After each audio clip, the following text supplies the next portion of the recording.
Welcome to Coming In Hot. Thank you, live from Airplay Beach, for the intro music. We are recording live from Darling New Media Studios in Midtown Sac. Now, sneakerheads out there, I got a good one for y'all. Today, we got Keia from Air of Threads in the building. What up, Keia? Hey, how are you doing? I'm doing great. Thank you so much for coming on. Let's just get started. Where are you from? Sacramento. What part of Sac? I reside in Midtown now, but I grew up on Arden area. All right, Arden Arcade area. So would you go to Encina? Yep. There you go. Good guess. Yeah. Hey, I went to Mariloma, man. So we played y'all in basketball. So I know all the San Juan schools. That's so funny. Yeah, so sneakers. How far back? How did you get into them? Where's the origin of your sneaker love? This goes back to the 80s. I think my dad got me a couple pair of Nike Forces and that started it, but I still always loved Vans, Keds, Alisas, Filas, things like that. So it was always sneaker adjacent. I think my love for Nike came with those Nike Forces. Yeah, that was the one with the big Nike on the back, right? Yeah. What colors you have? I had red and white and the black and white. Okay. So the evolution of your sneaker game, you said that you had love for all brands. When did this come like an actual passion? Because I don't know if there's there might be a few sneakerheads that listen to this. So, I always tell the story of how I got into sneakers. I'm not like a sneakerhead. I don't go out and try to find colorways. I'm just like, yeah, that's dope. I need them. I get them. But the reason why I'm so into sneakers is because I went to a Catholic school growing up. So I wore the same damn thing every single day. But the hierarchy was in the shoes. So, like if you wear Converse, you might get picked on. I wore Converse. So, but I remember 5th grade, my boy came in through with the Nike Forces. And I remember that sneaker because I used to go home. I used to tell my mom, like, I need these Nikes like this. So what's your origin? I know your origin, but when did it start evolving into, yeah, I'm a sneakerhead? Well, I like to say more of it like in sneaker enthusiast or just sneaker enthusiast. I like that. I don't even think I'm a collector necessarily. I be telling people that too. I just love I love streetwear and I love hip hop. So I think it has nostalgic for me and the things that if you grew up in the 80s and the 90s, the culture being cultivated at the time still holds very deep. And just seeing, movies like Do the Right Thing or growing up with Fresh Prince or just, again, hip hop in general being something that you literally grew, like the timeline of hip hop is exactly almost the timeline of my actual life. So there's certain notes in those times that hit hard. And even Jordan, I got to see him in real time versus a documentary for this generation. So I think just my passion and my love comes from having that be my timeline of life and having to experience firsthand, the drops used to be during the week, not on the weekends, not online. And so being the first kid in school to get the shoes, because either my dad would drop them off or in high school, I skipped school, went to Art and Fair and got our shoes, you know what I mean?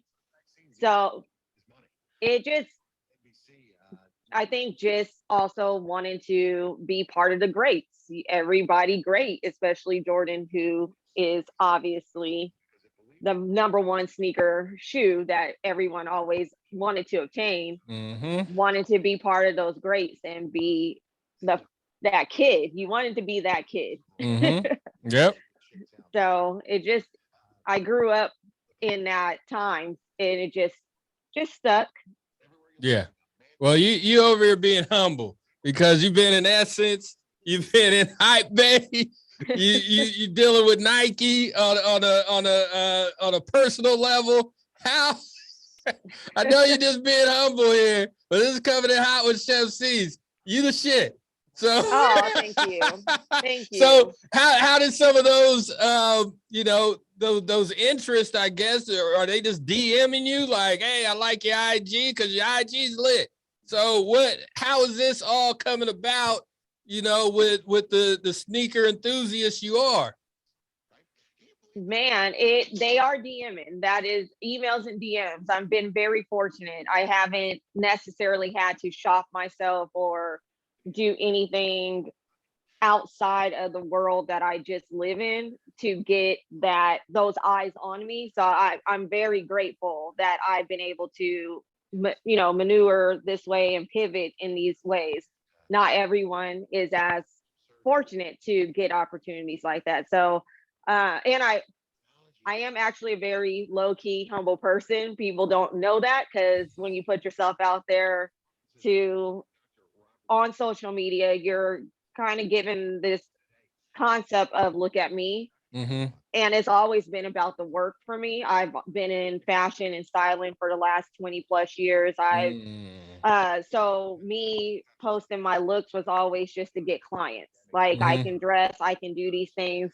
Come on in, let me work with you, kind of thing. So it was never about wanting, to be honest, even the Nike campaign was very awkward for me because I'm so behind the scenes. I've always been the stylist and the person, curating a concept and doing installations and things like that. So I'm sitting here like, I don't even know what to do with myself right now. And then it's easy to give me direction because I'm so used to given direction. So luckily, being behind the scenes so long actually is my advantage to be in front. But at the same time, I'm like Russell Simmons at the end of Def Comedy Show. I'm like, yeah, thank you. Good night.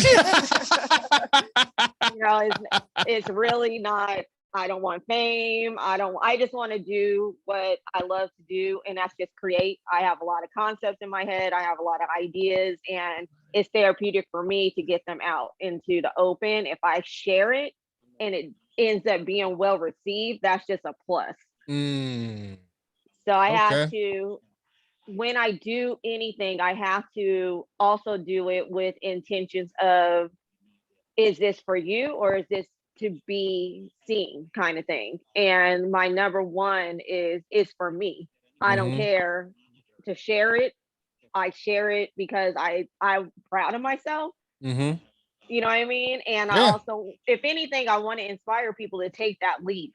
Like, if you have a concept, if you have an idea, there's really no bad ideas. Just be passionate about you and what you love and go ahead and execute it. But other than that, I'm like super chill.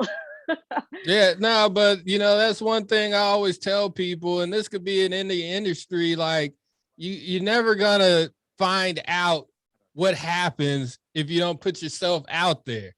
And that just seems like what you're doing. You're passionate about something. You want to see if it works, throw it out there. It don't hurt nobody. Just like I always tell my kids, like, you can ask any question. You might get a no, but that's not hurting you. You know what I mean? So I think you're taking that approach with, what you do on the social media. Like, I was sent it to you and I was like, this is fucking great. This is great stuff. So, getting back into the sneakers though, like what does that collection look like? What are you looking for when, like you're going to buy a sneaker?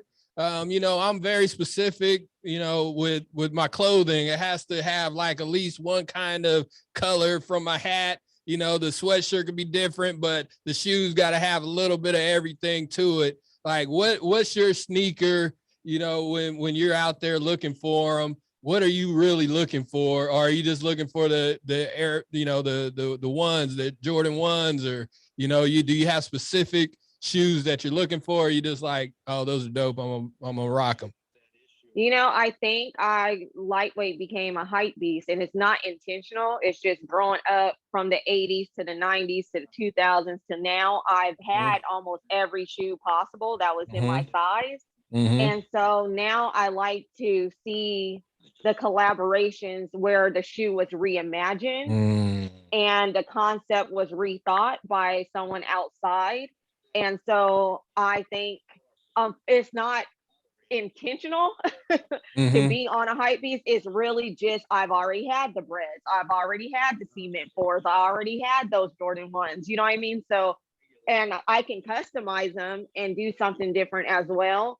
But it actually excites me coming from a fashion standpoint, someone that has been in fashion and that's a lot of what fashion is reimagining and kind of reinventing the wheel. And so now when I look at shoes, I see my first go-to is color. I love having color on my feet more than ever.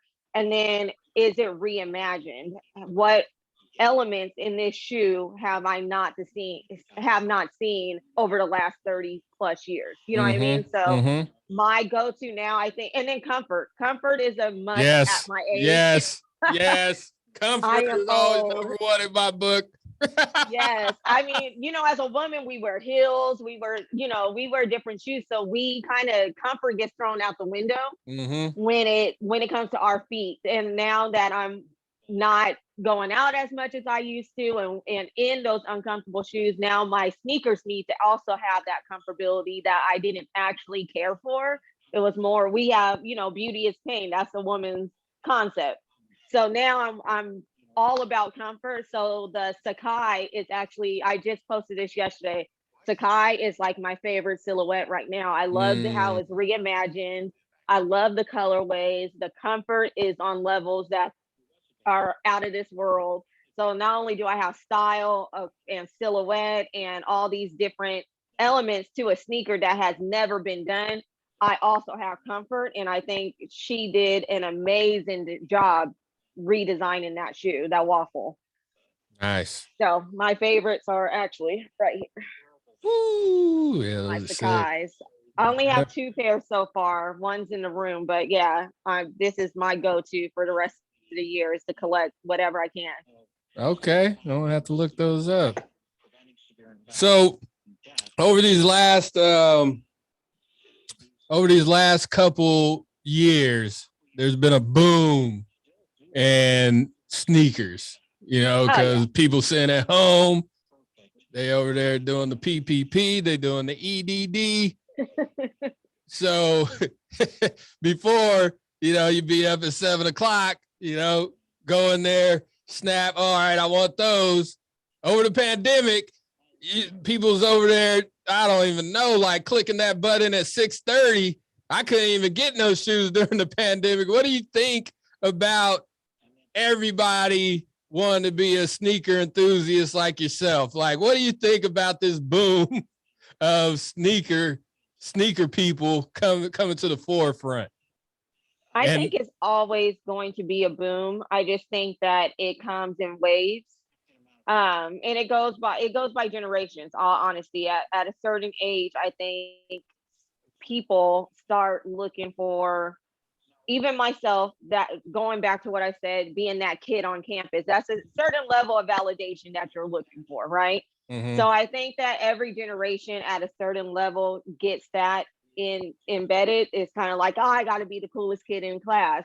And then now you have it be a more universal, to where people in Europe and Japan, or Asia and Australia, places that weren't necessarily sneaker hubs, are becoming sneaker hubs. So it's just a crossover, just like hip hop crossing over, just like Black culture crossing over. You know what I mean? It's just a crossover that's going to continue to happen. I don't care for it. I mean, I don't care that it's happening, by no means. I think that it may lessen the stereotypes and stigmas that we do have within our communities, as far as us being a certain way. to have it more universal, but I also want, and I'm very much an advocate of its origins and bringing awareness that we don't receive the same equality Mm-hmm. as far as how we appear in the same looks that we created that are cool on people that aren't our color. Mm-hmm. You know what I mean? So as long Mm-hmm. as I'm alive, I will always be an advocate of my people and making sure the origins and the story, and also bring the awareness that it's cool. I love that it's a expensive habit to have. So I know you have to love it to be in it. You know what I mean? And it sucks that the bots and all this. I have a nephew, he's a reseller, and he doesn't even necessarily care about collecting the sneaker. He just gets them to resell. So I love Mm. actually that it created entrepreneurship. As an entrepreneur, I actually can't knock the hustle. I can't knock the hustle. Um, at the same time, yeah, it made it harder for the people that actually are, doing it for the actual love of it. But Mm-hmm. it's just like anything else. It's dog eat dog. You gotta Yep. respect the game. Shit happens. You know what I Yeah. mean? You Nah. gotta Yeah. adapt. How do you adapt? How do you pivot? So, and I'm not a gatekeeper. I'm not going to exclude anyone from wanting to be a part of this culture. It's a Mm-hmm. beautiful culture. It has granted a lot of people and afforded a lot of people a lot of opportunities, even myself. So Mm-hmm. I definitely don't want to be a gatekeeper. I just want to bring awareness and advocate that I tell everyone this, and it's because it's the most it's hurtful, but it makes me go even harder. The day my Nike campaign dropped, which was July 1st of last year, the Mm-hmm. day it dropped, I felt I'm on cloud nine. I got a Nike campaign. I'm an older woman. My daughter's like 5'11", beautiful girl, like 23, gorgeous girl. I'm like, that's who I think would get a Nike campaign. So the Mm-hmm. fact that I got it, I'm on cloud nine. Mm-hmm. The day I like it launched and everyone's like reposting everything, and I'm just like, oh my God, this is happening. I was like, I'm gonna treat myself. So I go shopping, and I got followed in the store. So like my bubble got burst within 3 hours Yep. of, you know what I mean? And so it made me even, I just want everyone to realize that it does not change how people perceive you. Yep. You know what I mean? They don't know how to read the room all the time. They're just looking at your skin color. Mm-hmm. And so, yeah, I love seeing the streetwear and the sneakers everywhere and all that. But I want you to know that it's not equal for all of us. And Mm-hmm. you have to pay homage and respect for the people that created it, especially Black women, because we Mm-hmm. keep our kids dipped. We Mm-hmm. make sure our kids have all the sneakers every drop Mm-hmm. or every other drop we can't afford to give them. You know what I mean? And we Mm-hmm. create half the sneakerheads that are in the universe. Yep. So pay homage to make sure we're appreciated is all I try to advocate for. Yeah, like I'm 100% agreeing with you on that one. My stepson, I remember I met him when I was 5, and he was always dripped out. Yeah, they're in the slides now. Like he Oh yeah, doesn't. they Yeah, don't care. he just puts on slides. It'd be raining outside. I'm like, huh, you know. That's my nephew. Yeah, but he got huge feet, so I don't have to come out of pocket with it. So I'm over here. Right. Go over here and grab you a few more of these slides real quick. Man, I always wanted a son until my daughter got older, and I was like, thank God I don't have to worry about getting us both a pair. And Yeah. she likes sneakers, but she's more like runners, and just she has just like it's like a 90s aesthetic. It's still a little grunge-ish, so I don't have to get Mm, her everything. mm-hmm. But thank goodness, I was like, I am so happy I didn't have a boy. What was I thinking? and girls' feet stop growing too. Guys' feet just keep growing until, yeah, man.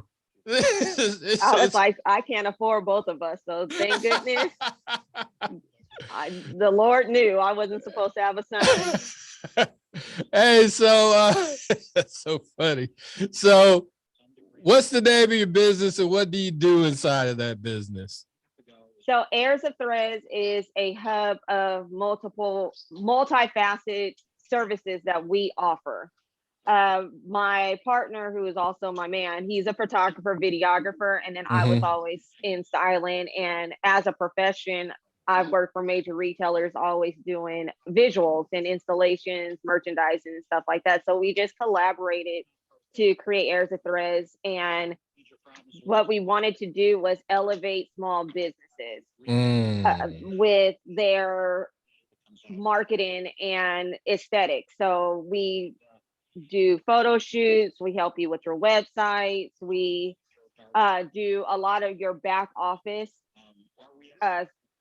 needs. We take care of your back office needs, and also will provide maybe business alternatives, things that will help you grow your business or help you with buying and sourcing. That way it's not as hard. A lot of people, I learned this from one of our clients, and she said to her aunt said this to her, but they buy their carriage before they buy their horse. And we're trying to help you invest in your horse first. So it also acts as a hub for our own personal brands. Okay. Like dude has his own personal brand called 916, and then I'm just self branded. And that way it drives what we do personally, drives traffic to our website, which has leaderboards on there, and we can funnel the traffic back out to the brands that we work with. Yeah, super dope. So it's like an all-in-one shop, but you guys are working on the back end. You know, people can come in, get your services on whatever they need to do, working within their small business, trying to make their brand. But you guys are also working in your brand as well, which means that you're always just moving.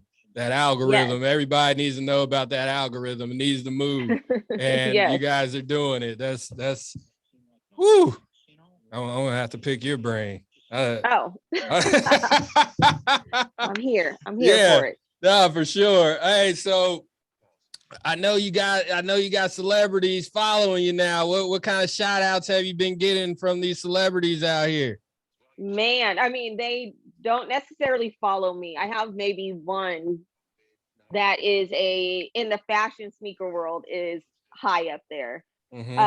But luckily, I have other people that have been very supportive and reposting and sharing my content that are very seasoned in their positions. And I believe because of them, the eyes have been very focused with their reposts. I have a friend that works at, where does she work? Live Nation. They're the people from Nike. It's so crazy because unless you go to their account, they might. I always try to encourage this too. It does not matter how many likes or people that follow you. It matters like where they're at. And even the people from Nike that follow me, they probably have 1,000, 5,000 followers themselves, maybe post every 6 months, you know what I mean? But their positions are very valid in their company. And luckily for me, they happen to follow me. So when or if anything comes up, they might reference back to me and send it to somebody else that they know are looking for somebody like me. And so I'm just very grateful that it has built out that way. Because behind the scenes people are the producer and the director are just as important as the actor. You know what I mean? Like that actor wouldn't have a job if the writers didn't write the screenplay, the writers, you know, there's a lot of those people out there that are very nameless to the public eye, or maybe not as seen publicly. And so people tend to forget that these are the movers and the shakers. So me knowing that, because I'm so behind the scenes first, I focus on those people. I try to too. Like my producer, she don't want to have any kind of her name or anything out there, you know, but you know, like I always tell her how much I appreciate her.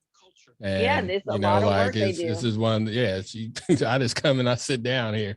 You know, like you know, that's pretty much it. So, you know, like coming in hot with Chef Cec wouldn't be here without her. So I always appreciate you, producer. What are some of the other projects that you're working on? What's coming up? What can people be salivating for? Because I know I am. I'm excited. I'm doing my first art installation in a project called Coordinate Ice Pack. It is going to be on S and 17th. It's an abandoned building. I think people moved out of the offices during COVID. Mm-hmm. And I believe a developer bought the property and they're going to tear it down. But before then, they're allowing us to use it for an art show. And so I'm amongst a bunch of talented ass people. Oh my God. I'm walking around like, what am I even doing here? But that everyone has a wall or office room that they were allocated and they get to do either painting or an installation. And I happen to be one of them. So that starts, it's March 4th through March 26th. Okay. Yeah, And I have I to check still that don't out. know the hours, but yeah, it's going to be dope. Like every corner that you're going to walk through is a different artist. So I wanted mine to pay homage to the Black man. And I did a shoe called the Hair Force one, which was my homage to Black women in our struggle and our journey with hair. I Mm-hmm. did hair for 20 years. And so I wanted to pay homage to that. And I was going to do a shoe to go with it for men. Mm-hmm. And but I decided to actually make it my installation instead because it's Mm. so, even like you right now, you have on the black hoodie. And so the concept is called pullover Mm-hmm. and then pull over. Mm-hmm. And the dangers of us, our black men being in hoodies.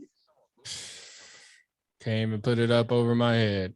Uh, Right. this rocket. You know what I mean?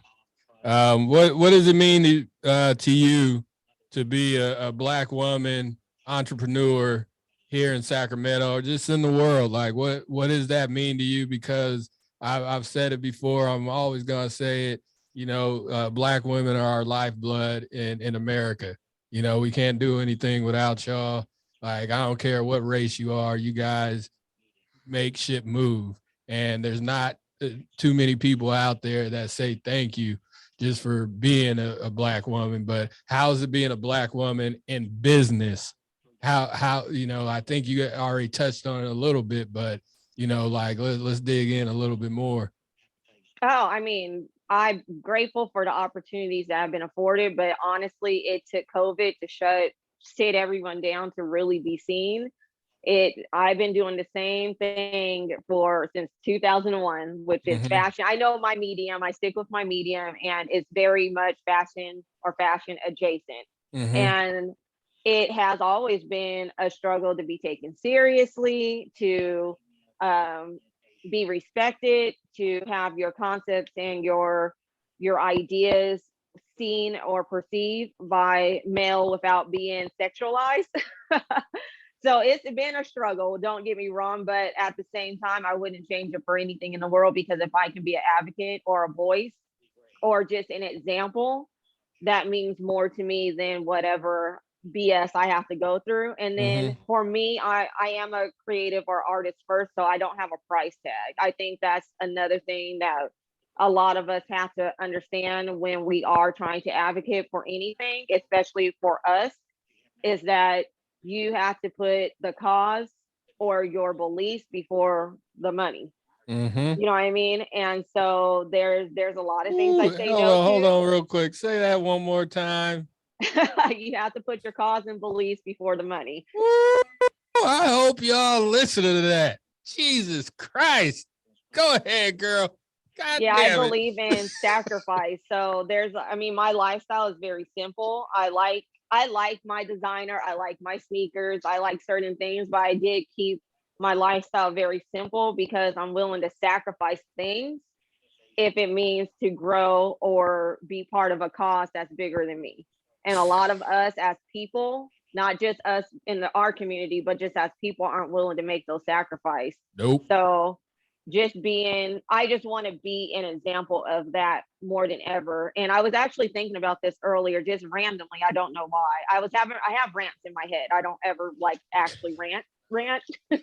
So I just have like these conversations in my head, like they're actually someone actually said this. No one said this. Oh my goodness. But I have heard this. This is one I I have do heard the from same thing. people. That's why I'm tripping Okay. out. I do the same thing. I'll just be like in my office, just having a whole conversation, argument, everything just in my head, like, but like I'll be in there, like I'll come out, my wife would be like, what have you been doing? I was like, oh, I'm just thinking about some stuff. Okay. So it's not just me. No, That it's makes not me just happy. you. But I hear a lot like, oh, with like a project, you should do this, you should do this. I'm like, no, that's not really my thing. Well, I bet if someone threw money at you, you'll do it. I'm just like, am I a prostitute? Like, you know what I mean? So I have to always break it down. Like, I have a value and I appreciate people recognizing my value. And those are the people that I usually work with Mm-hmm. that actually have told me you have complete control or creative freedom, but I can't be just bot. You know what I Mm-hmm. mean? Like I want you to I believe in you work and you show your work and you get paid for it, Mm-hmm. not just, oh, I'm gonna give you money, do what I want you to do kind of thing. Mm-hmm. So there's a lot of sacrifices and I should probably be a lot further along in entrepreneurship, but I don't want to compromise who I am as a person or what I believe in just to have those successes. No, and you shouldn't. And I've done the opposite many times. And I'm back in the place of kind of what you're saying. It's like, the money's always cool. Like don't get me wrong, Right. like the money's there, but now when I go into these meetings, because a lot of people want to do shit with me, and I'm just like, where's the breakdown at? Like, what do you want from me? Like I just need to see it on paper, like, and I can say yes or no. Like that's the thing Right. about people. They think just because you call, just because you meet up with them, it's a done deal. They start putting your name on stuff. You're like, no, don't put my name on nothing. We just talking here. You know what I mean? Like it's just, we're just talking. We're just getting started. This is the first date. Like we don't need to get all up into shit, but it just seems like when we go for that money grab, it just never works out because there's as much money as you could make. There's always somebody there that could take that shit away, like within a heartbeat too, you know? That too. And I always And then tell you lose a people, part of yourself because yeah, deep down inside that wasn't for you. yeah, And so it could you could get lost in the sauce. And that's one thing I'm not willing to sacrifice or compromise. Like at this point, this is I of course I want to have a great retirement and mm-hmm, do certain things with my life, but at the same time, I could have done that working for the state. You know what yep, I mean? Like, so that's where I think my humility comes from. Is like there's people out here that actually enjoy the simplicity of the white picket fence thing mm-hmm, and just wanting their families to be cool and whatever. So it's cool to have ambition and to mm-hmm, be want more for yourself, but you still should have that attitude of what really matters. yeah. No, and I'm And 100% with you on that because all growing up, when I grew up, it was just get through high school, go to college, get a state job. That was it. There was oh yeah. never any go to college to be a doc. No, this is the lane right here. Yes, I tell everyone now. It's like we were raised to either work for the county, city, or state. Yeah. That's Or how we were Kaiser. raised. I think Yeah, Kaiser's in or there Kaiser. somewhere Oh too. my God. Yeah. Yes. Yes. Like those were the only thing that was embedded into your options. Like go, and my mom worked for the state. So of Yeah. course Mine we're too. hearing like it's a good, you should go do your testing, go do Yeah. this. And I was Go. just like, no, that's not for me. I appreciate it. And I know that's like a good, it creates a good life for a lot of people, but I just Yeah. would be cheating myself if I did that. So yes, believe me, I tell everyone and that's why I like how the progression of Sacramento has gone Mm-hmm. over the years. I hate that it took this long, but I'm happy that it's getting there. Yeah. It's still, they're still it's still, yeah, you still slowly. get into them pockets, Yes. like where it, like I even be like somewhere and I just hear something like, oh shit, we still there, huh? All right, Sacramento ain't grown that much. Oh yeah, because I still work at Macy's part-time now, but I've been in retail this whole time. Off and on. I always go off and on because I want to focus. If I really want to focus on my craft or my businesses, I'll quit a job. I have hustles, right? Yeah. So I'm back at Macy's part time, and I called my grandmother the other day just to see how she's doing. She's in LA. My mom is the youngest of seven. She's the only one that moved up here. Everyone else is in LA or Alabama. So we go out there frequently, halfway raised out there. And so I call her and I'm telling her, like, I have this art show is going, like, I'm setting everything up. And the first thing she goes is, how's Macy's? Are you still at Macy's? I was like, so you didn't hear nothing I just said? Nah, that's grandma. That's grandma for you. She want that stable shit. You know what I mean? I was like, we're encouraging entrepreneurship. It's okay if I do, like, I'm good. I have something that's dropping on the 4th that you'll see then.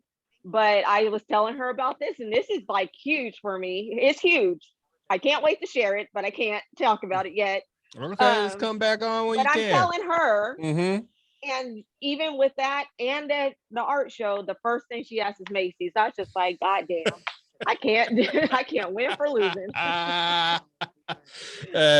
What a dope story. Hey, we got a top 5. You ready for your top 5s, Keia? Oh, let's do this. Top 5 J's of all time. Ooh, number 1 for me are the 4s. I would go with the breads first, but 4s are my favorite silhouette, hands down. 4s, 3s are second. Then I would go to 1s, even though I have more 1s now than anything. But it's just the they got so many colors better. in the 1s, yeah, and they just go with everything, and it makes it look classy. The other shoes are a little bit more bulky, so you have to, figure out your outfit and how that bulk is going to work with it. That's 3. 6s. 6 are definitely in there, and then 12s.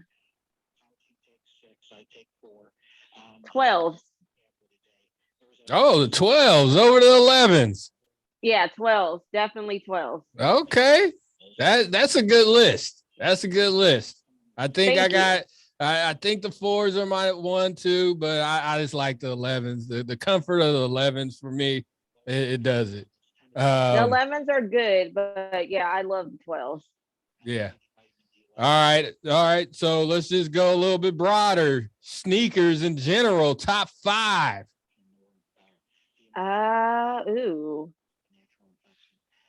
In general, I would say number 1 would be the Sacai's.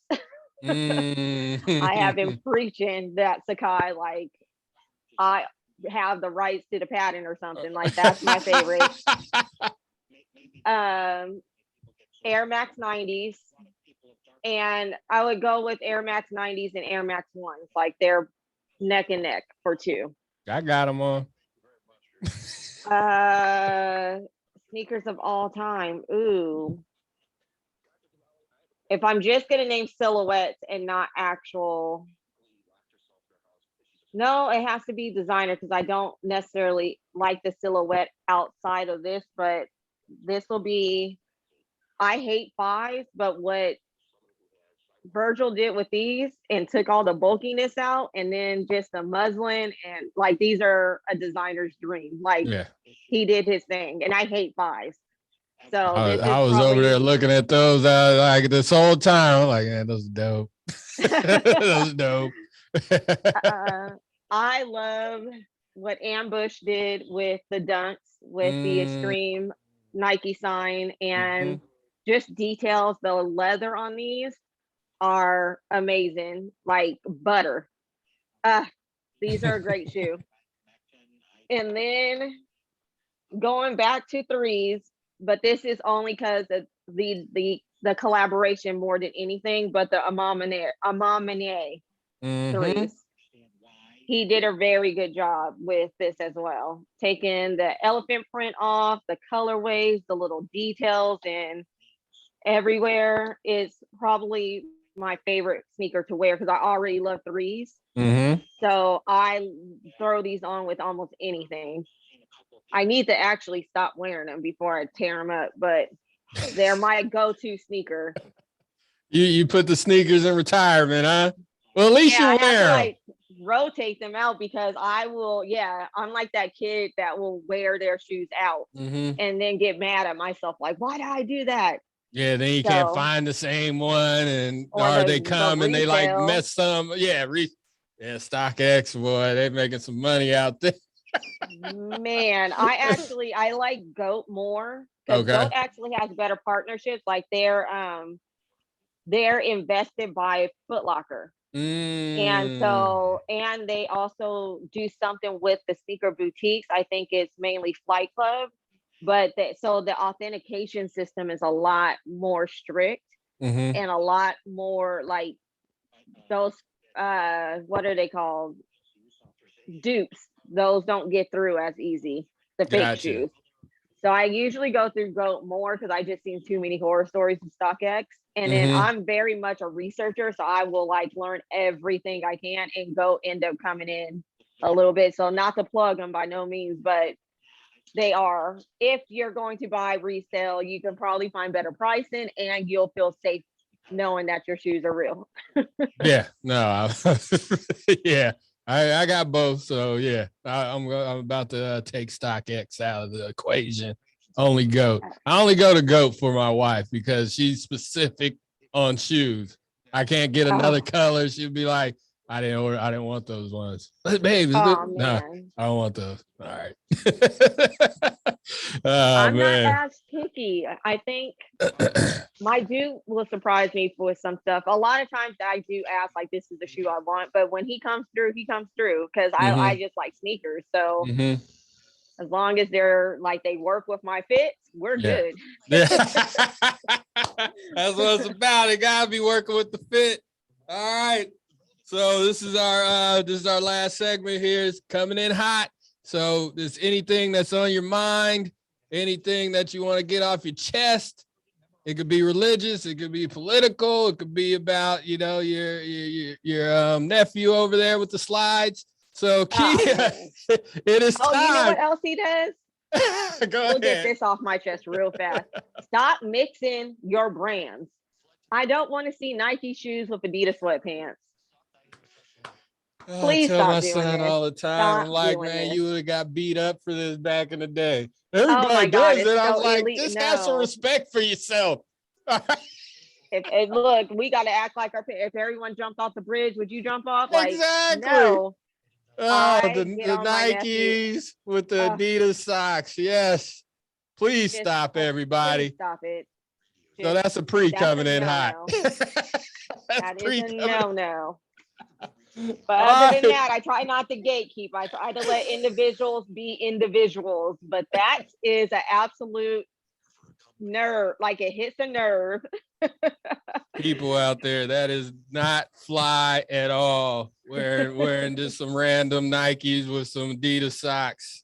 No. No. And All as a right. merchandiser too, the brands don't let us mix brands. Like when we are setting up installations in the store, it is very brand specific and Mhm. it is not okay to mix brands. Yeah. It is, you know what I mean? Yeah. So it comes from that area too, that is actually what I do for a living. Mm-hmm. And I'm just like, dude, Nike would never. You are making people feel nice rolling over. All right, Keia. It is time to come in hot. What you got, Keia? Ah, I would just want I just want the sneaker community to understand its power as a community. Mm. So if I have to come in hot with my last thing, I would just want you guys to know your power and our influence and where our dollars are how and where our dollars are going and how we can actually do so much more within our own communities and the world as far as building and growing and just making things a lot stronger. And a friend told me this. I get a lot of great little blurts from people that I always use. She did vending events, and she told us we bring the property value up, but we don't have ownership. Mm-hmm. And I just want everyone in the sneaker community to understand that we have brought that property value up, and it's now to take ownership. That was hot. Especially us. Yes. No, I'm with you. Go ahead and plug all your socials where people can find you. You can plug your mans too. I know you guys in business together. So yeah, go ahead. Do all your thing. You can find him through me for sure. Mine is at Keia, Keia Kodama, Keia Kodama. Also heirs of threads, heirs like the heir of a throne, HEIRS. And his is DEV _ Anglin. Is that yours? I tag him a lot, but I can't remember what his is. But hey, just go to your IG page and see the tags. We got it. Yes, and I hope everyone, if you're in Sacramento or near Sacramento, please come to Coordinate Ice Pack. It's such a dope concept, and there's so many amazing artists that are doing amazing things. And I really want to see the art community grow in Sacramento so we can get bid for bigger things. Even where we have no tier 0 accounts in Sacramento for the exclusive kicks. Mm-hmm. If we build our community right, we can get those accounts back. So Van Gogh coming through soon is something big. We have to bid for those things, and the city has to see why it should have, these people have to see why our city should have these things. So coming to something like that helps build that in the community. True that. Well, thank you so much for coming on and sharing your story. You're so welcome to come back anytime. Anytime you want to talk about anything, just hit us up. This is your platform now. If you want to talk some more shit about these sneakerheads and fools wearing Nikes with Adidas socks, we here for it. All right. Thank you so much for having me. And this is an amazing conversation. I don't get to have these kind of conversations with too many people about shoes. I love it. Thank you. All right. So don't forget to subscribe to Coming In Hot wherever you listen to your podcast. If you want to holler at me directly, at Chef Cec. If you want to holler at the podcast, at Coming In Hot Podcast. If you want those delicious mouth-watering chicken sandwiches, www.passionproper.com. There's an extra W in there. Take one out. All right. I'll see you next week. Love you. Peace.